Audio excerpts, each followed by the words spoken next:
My identity was swapped at birth by a nurse seeking revenge on my family. It's a mouthful, I know. Sounds like some twisted soap opera plot, right? But it's my reality, or what's left of it. And if you are listening to this, really hearing me, then you understand why I'm putting this out there. Hit that subscribe button, give this a thumbs up if it resonates, and leave a comment if you've got a story that cuts this deep. Sharing is how we find each other, how we know we're not alone in the messed up corners of this life. It all started, I guess, with a feeling, a persistent, gnawing disconnect that I could never quite articulate, like wearing someone else's shoes all day, every day, my whole life. I grew up in a quiet suburb outside of Denver, manicured lawns, minivans, the whole 9 yards. My dad, a respected orthopedic surgeon, always on call, smelling faintly of antiseptic and ambition. My mom, perfectly put together, a Pinterest board come to life, volunteering at the hospital auxiliary, baking for bake sales that funded school trips I barely cared about. And me, Jack, just Jack. Good grades, decent at baseball, the kind of kid who blended in, who never caused trouble. The golden boy, they called me. And I hated it. I hated the expectations, the effortless perfection that felt like a costume I'd been handed at birth and couldn't take off. There was always this otherness, a shadow I couldn't shake. Sometimes, when I'd catch my reflection, I'd feel a jolt of surprise, as if I was seeing a stranger. Not that I was ugly or anything, it was just not me. The eyes were wrong, the set of the jaw.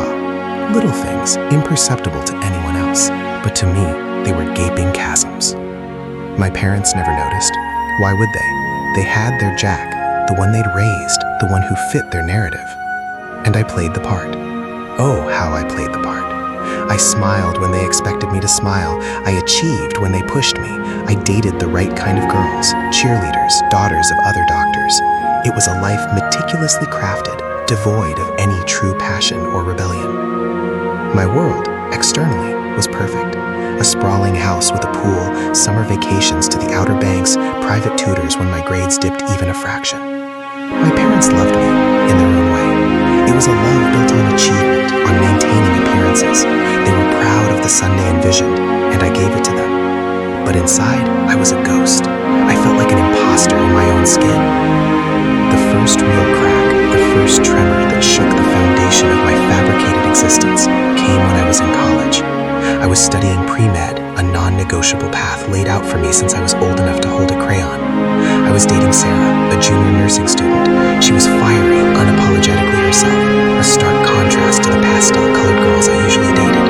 Sarah saw through the polish. She teased me about my perfect posture, my meticulously planned answers, the way I always seemed to be performing. "You're like a robot, Jack," she'd say, playfully, but there was an underlying seriousness to her gaze. We were studying one night, surrounded by anatomy textbooks and half-eaten pizza boxes in her tiny apartment. The air was thick with the smell of stale coffee and desperation. Sarah was flipping through a local hospital newsletter, a weekly rag filled with staff profiles and community outreach updates. She suddenly stopped, a strange expression crossing her face. "Who's this?" she asked, her voice quiet, almost hesitant. She held out the paper to me. It was a staff spotlight, a small photo accompanying a brief bio. A nurse. Her name was Eleanor Vance. The photo was grainy, but the woman in it, something about her struck me. Not her beauty, she was rather plain, but her eyes, they were the same shade of blue as mine, and her smile, though forced for the camera, had a familiar curve to the lips. The bio said she was a pediatric nurse, working the night shift at the very hospital where my father was chief of surgery. It mentioned she'd been with the hospital for over 20 years. "I don't know," I said, handing it back, never seen her before. Sarah didn't take it. She kept staring at the photo. "She looks a little like you," she said, her brow furrowed. I laughed it off. "Yeah, sure, if you squint until your head, probably just a common eye color."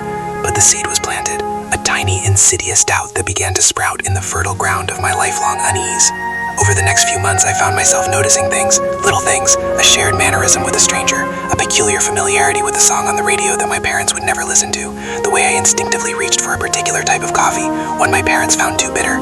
These were anomalies easily dismissed individually, but collectively, they began to form a pattern, a whisper of a different life. Sarah, bless her observant soul, noticed it too. She started asking more pointed questions. Jack, where did you get that scar on your knee? You've always said it was from falling off your bike when you were 7, but I swear I've never seen it. Mine was a faint white line, barely visible. The scar on Eleanor Vance's knee, visible in a much older, more casual photo Sarah had found online, was a jagged, more prominent one. It's nothing, I'd always say, deflecting. But the disconnect was growing. The perfect life I inhabited felt increasingly fragile, a thin veneer over something dark and unknown. I started spending more time at the hospital, not for pre-med studies, but for reasons I couldn't explain. I'd find excuses to be in the waiting rooms, to wander the halls during visiting hours. I was searching for something or someone without knowing what. Then came the night that shattered everything. Sarah and I had an argument, nothing major, the usual college student's bat. She was frustrated with my emotional distance, my inability to truly connect. We were walking back to her car after grabbing late-night burgers. The air was crisp, the stars bright over the city. You're so guarded, Jack, she said, her voice tight with unshed tears. It's like there's a wall around you. I don't even know if you're really here, or if you're just playing a role. Her words hit me hard. They echoed the deepest fears I'd harbored for years. What are you talking about, Sarah? I asked, my voice rough. I don't know, she exclaimed, frustration boiling over. It's like you're a different person when you're with your parents, a different person when you're with me, a different person when you're just thinking, who are you, Jack? The question hung in the air, heavy and unanswered. And then, a car. Its headlights, bright and blinding, swept across us as it pulled up to the curb, not far from where we stood. A woman stepped out. She was older, her face edged with a weary kind of strength, but it was her eyes, those same piercing blue eyes that had haunted me from that hospital newsletter, that made my blood run cold. She looked directly at me, not at Sarah, but at me. Her gaze was intense, a mixture of sorrow, anger, something I couldn't quite decipher.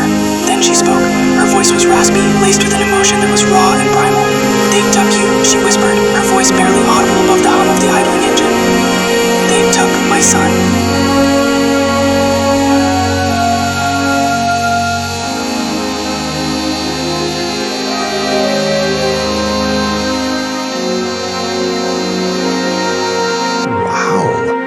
They say the sky is blue because of the way that light comes from the sun through our atmosphere and reflects off different surfaces.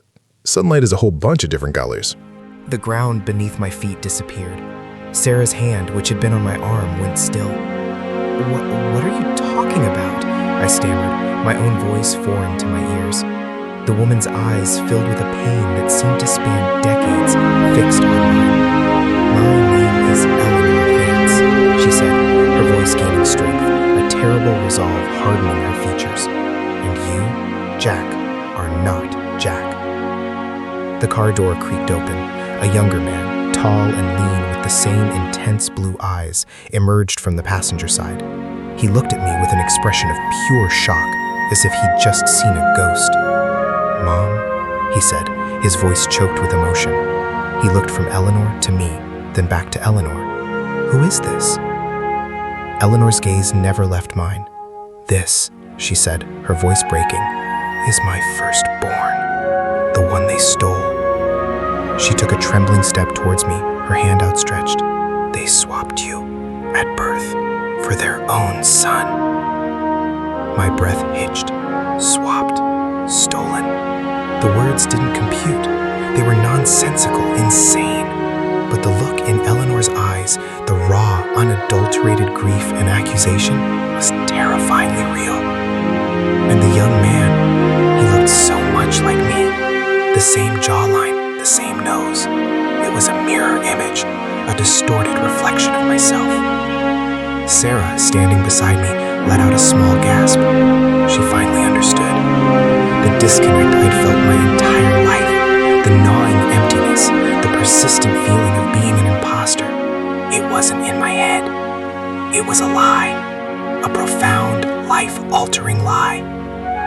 The woman, Eleanor, was crying now, silent tears streaming down her face. "Your parents," she choked out, her voice thick with anguish. They wanted a son, a perfect son, and I was just a nurse, a nobody.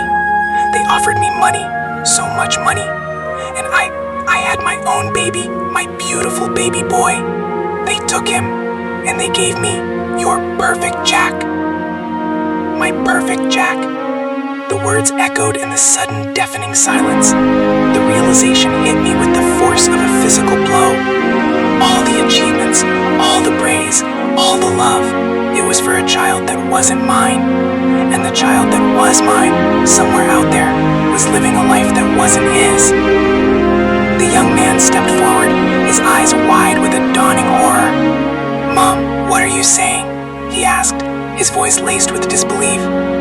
Eleanor looked at him, her gaze filled with a pain I could only begin to comprehend. This is your Jack, David. The one they kept, the one they raised as their own. David, my name is Jack, or at least I thought it was. The world had officially spun off its axis. I looked at David, and for the first time I saw him, not as a stranger, but as a brother, a mirror. He was me, and I was him, but we were on opposite sides of a terrible cosmic joke. My parents, the people who raised me, who loved me, who I thought I knew, they were capable of this, of stealing a child, of swapping him for another. The antiseptic smell of my father's ambition suddenly seemed like the scent of pure evil. My mother's perfect composure felt like a carefully constructed mask. Eleanor Vance, a nurse, seeking revenge on my family. The story title, the impossible, outlandish story title, was the goddamn truth, and I was caught in its crosshairs. I looked at Sarah, her face pale, her eyes wide with a terror that mirrored my own. She had seen me, truly seen me, for the first time, and now she was seeing the ruins of everything I thought I was. The air crackled with unspoken questions, with a grief that threatened to swallow us all. Eleanor Vance stood before me, a living, breathing testament to a betrayal so profound it defied comprehension. My life, the one I had meticulously, painfully lived, was a lie, and the truth, raw and brutal, had just stepped out of a car and shattered it into a million pieces. I stood there, frozen, the wind whipping around us, carrying the scent of pine and the crushing weight of a stolen identity. The cliffhanger wasn't just the story, it was my entire existence, and I had no idea where to go from here. My mind was a hurricane of fractured images, the sterile white of a delivery room colliding with the manicured lawns of my suburban childhood. Stolen, swapped, the words hammered against the inside of my skull, each one a fresh insult, a new layer of poison. Sarah's hand was still on my arm, her grip tightening, a silent anchor in the swirling chaos.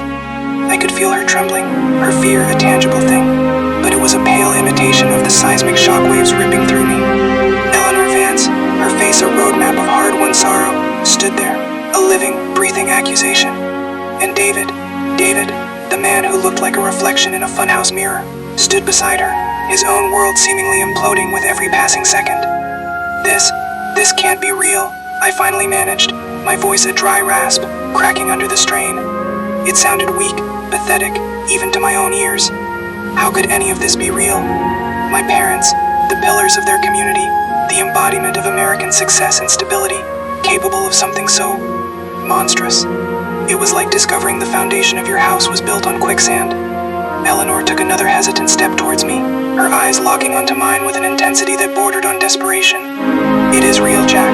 I wish it wasn't, but it is. They had everything, money, status, and they wanted more.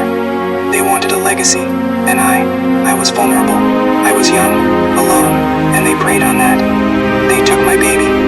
Her voice broke on the last word, a raw, guttural sound that tore through the night. She fumbled in her worn denim jacket and pulled out a small, faded photograph. It was old, creased, the colors muted with time. She held it out to me. It was a picture of a baby, a newborn, swaddled in a hospital blanket, and its eyes, even in the grainy, faded image, were unmistakably blue, the same impossible shade as mine. My breath caught in my throat. This wasn't just a story anymore. This was evidence, concrete, irrefutable proof of a crime that had stolen my life before I'd even lived it. David's gaze darted between the photograph and me. He reached out a hand, as if to touch the image, then pulled back, his expression of pure shock and disbelief. "Mom, if this is true, if they really did this." His voice trailed off, the implications too vast to articulate. He looked at me, really looked at me, and for the first time, there was no animosity, no confusion, just a profound, gut-wrenching recognition.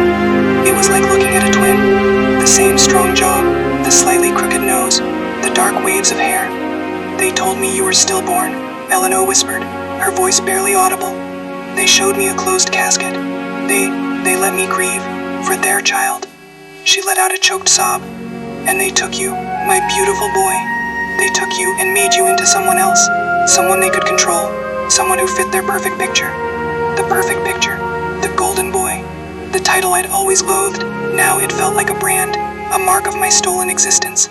I looked at my hands, the hands that had held trophies, that had practiced pitching, that had signed the applications for a pre-med program I never truly wanted. Were these my hands, or were they Jack's hands? And whose hands had David been using? Sarah squeezed my arm tighter. Jack, she murmured, her voice a shaky whisper. We need to go. Go where? My mind screamed. There was nowhere to go.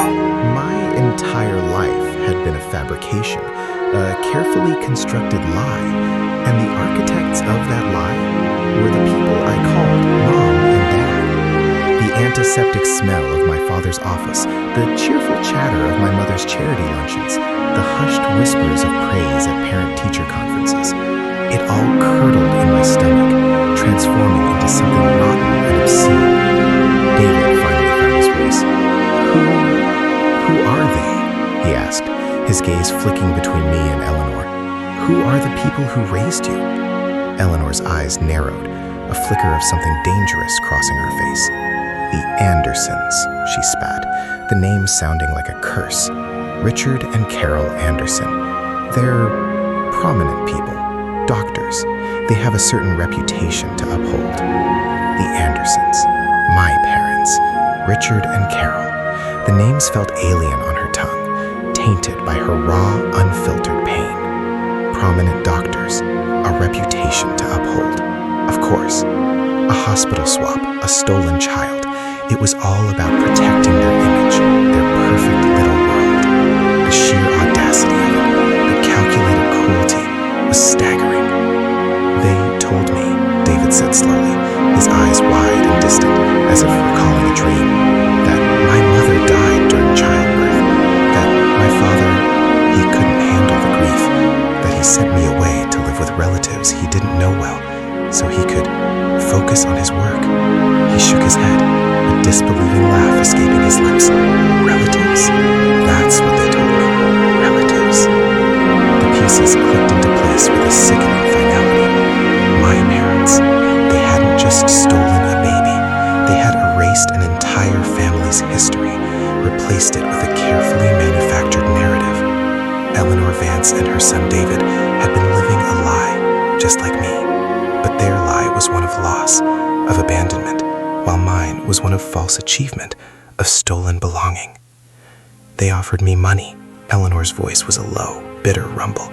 A lot of money. Enough to start over. Enough to make it look like I'd moved on. They told me they were doing me a favor, that I was too young, too unstable to raise a child, that their Jack would have a better life. She let out a harsh, humorless laugh. A better life? Raised by strangers who stole him, who pretended he was their own? I felt a surge of pure, unadulterated rage. Not the quiet, simmering resentment I'd lived with for years, but a roaring inferno. Rage at my parents. Rage at Eleanor for being a victim of their scheme, but also for what? For having a child they wanted so badly they'd commit such an atrocity? It was a tangled knot of emotions I couldn't begin to unravel. So, what do we do now? Sarah asked, her voice cutting through my internal storm. She looked from Eleanor to David, her expression a mixture of shock and resolve. She was the only one who seemed to be thinking clearly. David looked at me, a question in his eyes. What can we do? They're powerful people. Powerful people don't get to destroy lives with impunity, Eleanor said, her voice hardening. She met my gaze directly. You are my son. The Andersons may have raised you, but they are not your parents. I am. The declaration hung in the air, heavy with unspoken implications. My mind flashed back to my father's stern lectures, my mother's gentle but firm guidance, the lessons they'd taught me, the values they'd instilled. All of it, a carefully curated curriculum designed to mold me into their ideal heir, their perfect Jack. But what if that wasn't me? What if the real me, the one Eleanor was looking looking at was something else entirely. I don't understand, I stammered, the words tumbling out. My whole life, everything I thought was real. It wasn't, David said softly. He took a step closer, his expression empathetic. But it doesn't mean it wasn't your life. You lived it. You were raised by them. That's a part of you too. He looked at Eleanor. But this changes everything. We have to do something. Do something, I echoed, the rage now giving way to a profound sense of bewilderment. What could we possibly do? Confront my parents? Accuse them of kidnapping? The thought sent a shiver of fear down my spine. The people I'd always seen as infallible were now monsters in my mind, and confronting them felt like walking into a lion's den. Eleanor's eyes, though still filled with pain, now held a spark of defiance. We start by getting the truth out. We don't let them get away with this. We find out who their accomplice was, the nurse, the one who did this to us. The nurse, the revenge-seeking nurse. The title that had seemed so melodramatic, so unbelievable, was now the linchpin of our reality. If we could find her, maybe we could find answers. Maybe we could understand why. A nurse seeking revenge, I murmured, repeating the phrase that had become my unwanted mantra. Who would do that, and why my family? They're doctors, right? David asked, looking at Eleanor. Maybe she was a nurse who worked for them. Someone they wronged, someone they fired, someone they ruined. The possibilities swirled, each one more sinister than the last. My parents, the esteemed Dr. Richard Anderson and his wife Carol, built their empire on a foundation of deceit and stolen lives. The thought was so abhorrent, so alien to the image I'd held of them, that I felt physically ill. We need proof, Sarah said, her voice firm. We can't just accuse them. They'll deny everything. They'll discredit us. We need something undeniable. Eleanor nodded grimly. I've been gathering what I can. Old hospital records, anything I can find. But it's been 25 years. A lot of things disappear. She looked at me, her gaze searching. They have photos, I'm sure, of you as a baby, of your birth. They must have paperwork. My birth, the hospital, that was the epicenter of this catastrophe.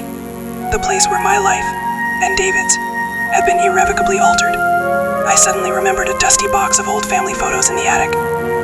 Pictures of me as an infant. Pictures of my parents holding me. Were they real? Or were they part of the elaborate charade? My parents have photos, I said, my voice hollow. Lots of them. From when I was born. Eleanor's eyes widened. We need to see them. Every single one. And we need to go back to that hospital. We need to find out who was on duty that day.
a nurse who worked with me back then," she said, her brow furrowed in concentration. "A good woman. She might remember something. Her name was Brenda Jenkins." She started typing, her movements quick and decisive. I haven't spoken to her in years, but she always had a strong sense of right and wrong. As Eleanor furiously typed, David turned to me, his gaze intense. "My father, he's still alive. He lives up in Oregon now. He never remarried. He's always seemed broken, like he lost something he could never get back." He paused, his voice thick with emotion. Maybe he knows something. Oregon. A father I'd never known.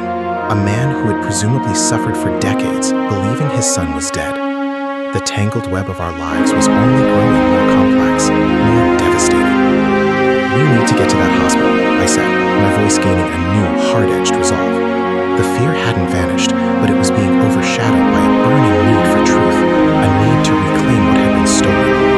And we need to find Brenda Jenkins, and we need to find out who this nurse, this Eleanor Vance, really is, the one who took my life. Eleanor looked up from her phone, her face a mask of grim determination. "My name is Eleanor Vance," she said, her voice clear and unwavering.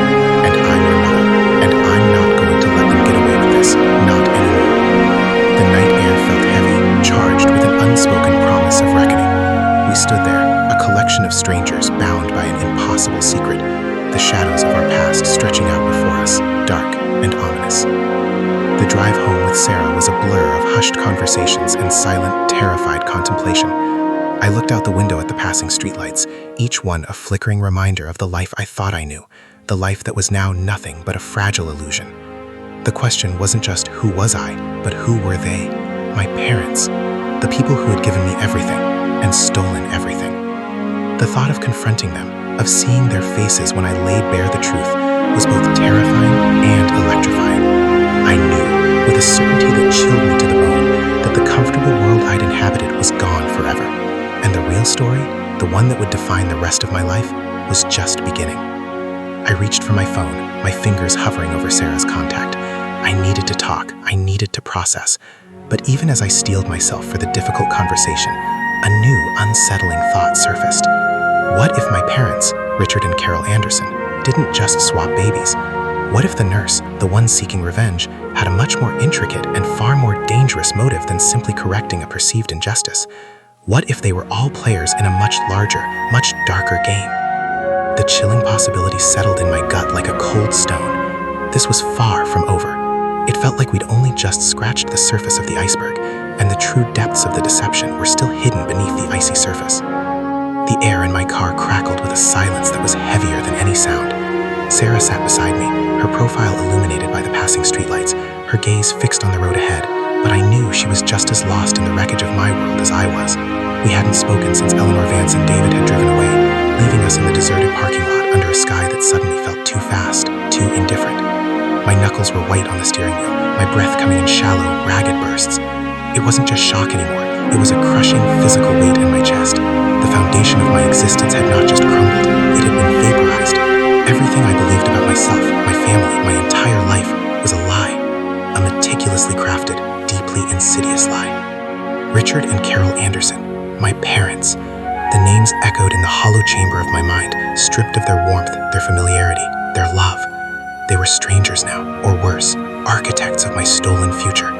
The image of my father's reassuring smile, my mother's gentle touch, twisted into grotesque masks and deception. How could they? How could they look me in the eye, celebrate my achievements, nurture my dreams, all while knowing I wasn't their son? The thought was so alien, so monstrous, it felt like trying to grasp smoke. I pulled into my driveway, the familiar house looming before me, a stark contrast to the turmoil raging within.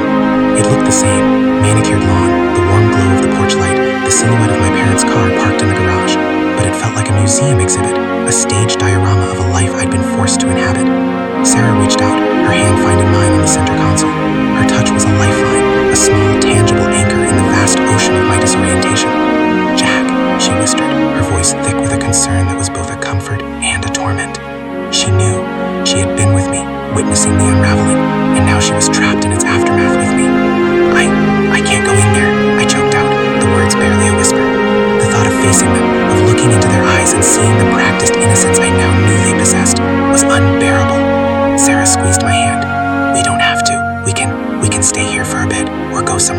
whatever you need. Her willingness to adapt, to prioritize my shattered state, was a quiet testament to the depth of her love. It was the only pure, unadulterated thing in this entire corrupted landscape. But even her love felt like a fragile shield against the storm that was about to break. The internal battle raged. Part of me screamed to run, to disappear, to shed the skin of Jack Anderson and never look back. Another part, the one conditioned by 25 years of ingrained loyalty and a desperate clinging to what was familiar, insisted on confronting them, on demanding answers, on understanding the why. Why this elaborate, cruel deception? Why me? Why David? They called them prominent people, I said, the words tasting like ash. Doctors, a reputation to uphold. The clinical detachment of Eleanor's description painted a chilling picture. My parents, so concerned with appearances, so dedicated to their image. The idea that they would orchestrate such a crime, such a profound violation, simply to maintain that facade was almost too much to comprehend. It doesn't matter what they are, Jack, Sarah said softly, her voice firm. What they did is unforgivable, whatever the reason. Unforgivable. The word hung in the air, heavy with finality. But was it? Could anything truly be unforgivable when the perpetrators were the very people who had shaped your entire existence? The anger, the raw, visceral rage that had surged through me earlier when Eleanor spoke, had subsided, leaving behind a gaping void of confusion and a profound, soul-deep hurt. David, I murmured, the name feeling foreign and yet intrinsically linked to my own now. He lost his mother.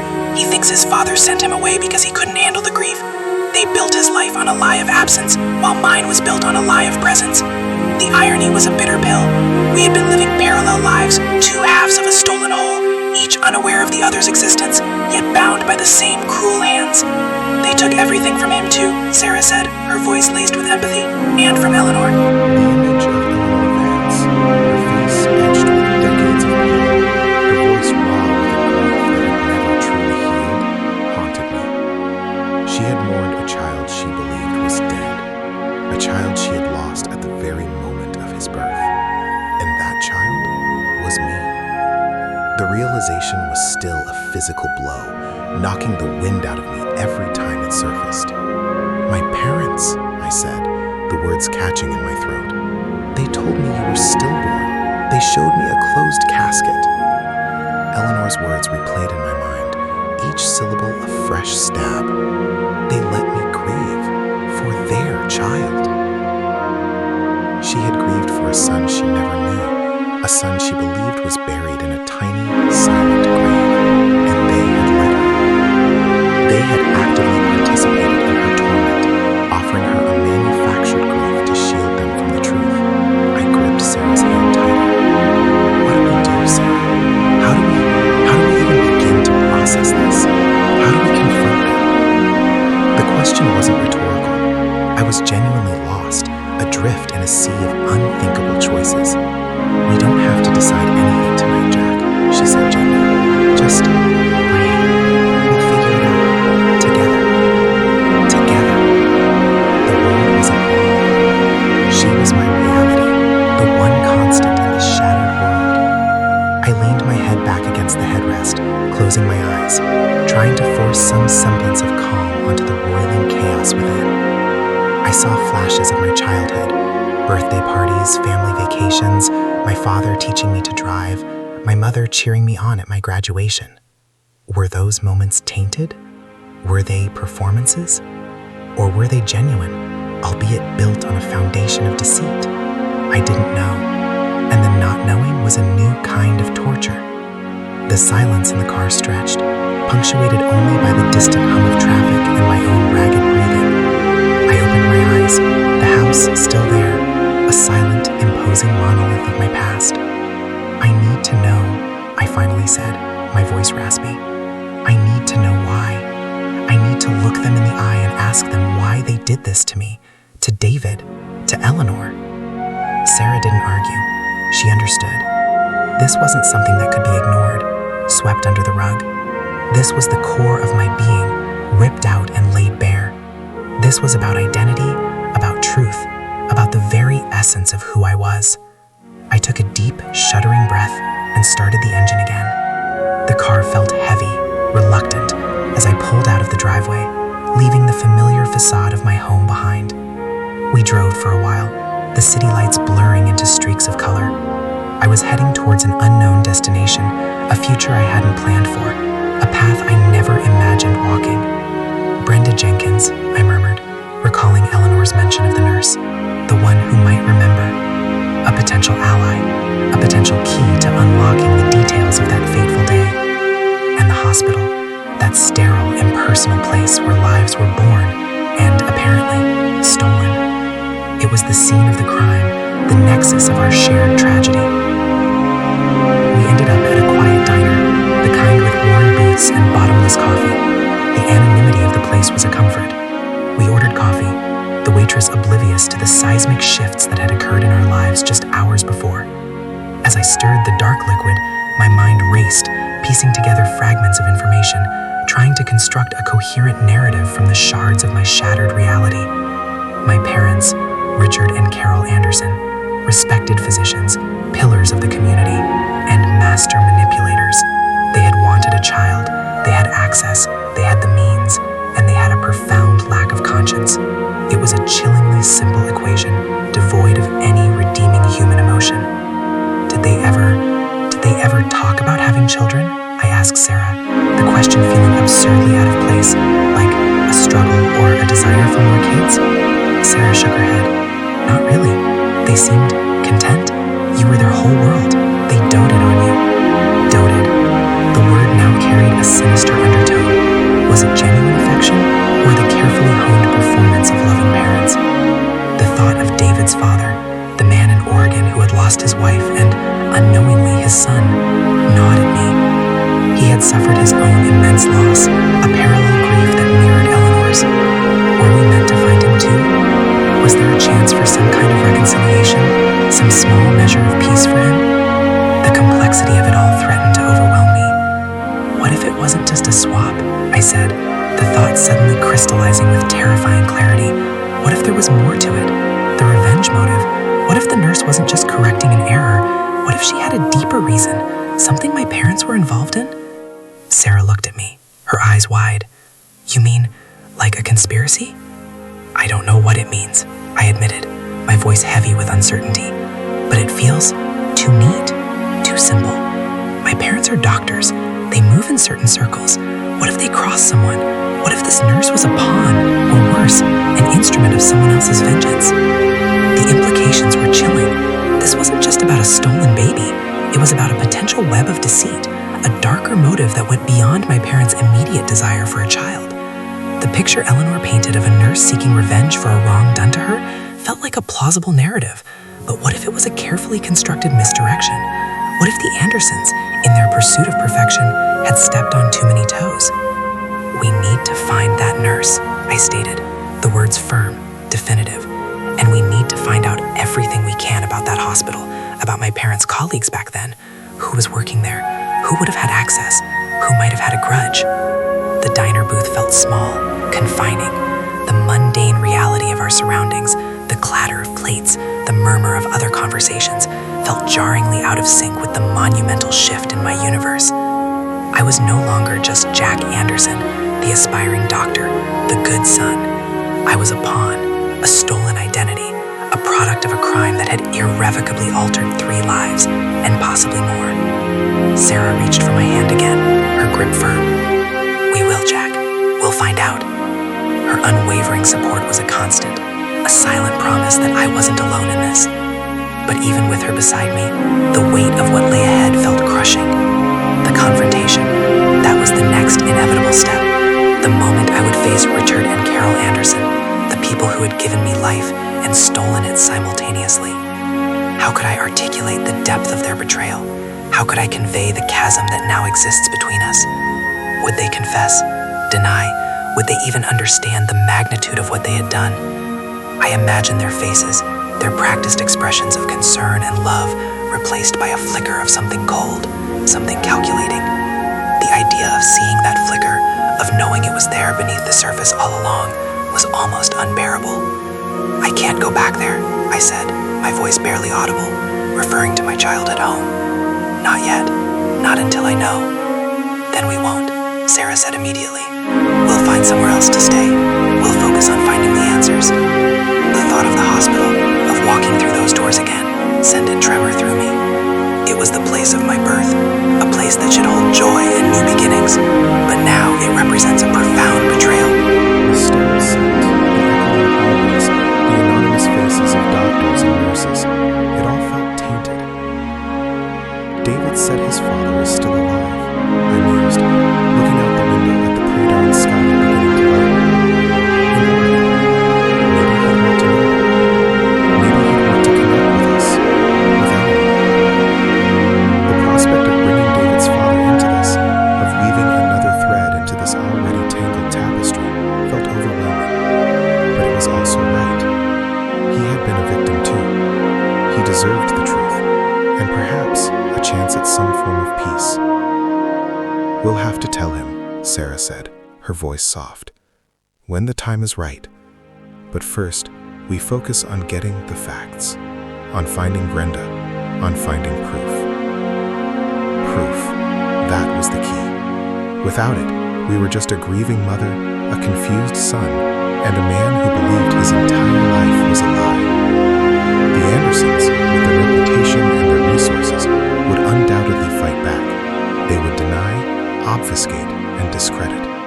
We needed irrefutable evidence. I reached for my phone, my fingers finding David's number. I needed to talk to him again, to firm up our plan, to ensure we were aligned. The camaraderie we had found in that parking lot, born from shared trauma and a mutual sense of injustice, felt like a fragile but vital bond. He was my brother, a truth I was still struggling to comprehend, but a truth nonetheless. We're going to the hospital tomorrow, I said to Sarah, the decision solidifying within me. The fear was still present, a cold knot in my stomach, but it was now tempered with a fierce determination. I had a right to my true history. David had a right to his. Eleanor had a right to her son. And the man in Oregon had a right to know the truth about his lost family. As the first rays of dawn painted the sky in muted hues of orange and pink, I felt a strange, unsettling calm settle over me. The storm hadn't passed, not by a long shot. It was just beginning. But for the first time since I'd heard Eleanor Vance's words, I felt a sliver of agency. This wasn't just happening to me anymore. I was going to fight for it. I was going to reclaim what had been stolen. The journey ahead was terrifying, fraught with uncertainty and pain, but I knew, with a certainty that resonated deep within my bones, that I couldn't go back to the lie. The truth, however devastating, was the only path forward. I took a final sip of lukewarm coffee, the bitterness mirroring the taste of my new reality. This was it, the end of the story I thought I knew, and the brutal, raw beginning of the one that was actually mine.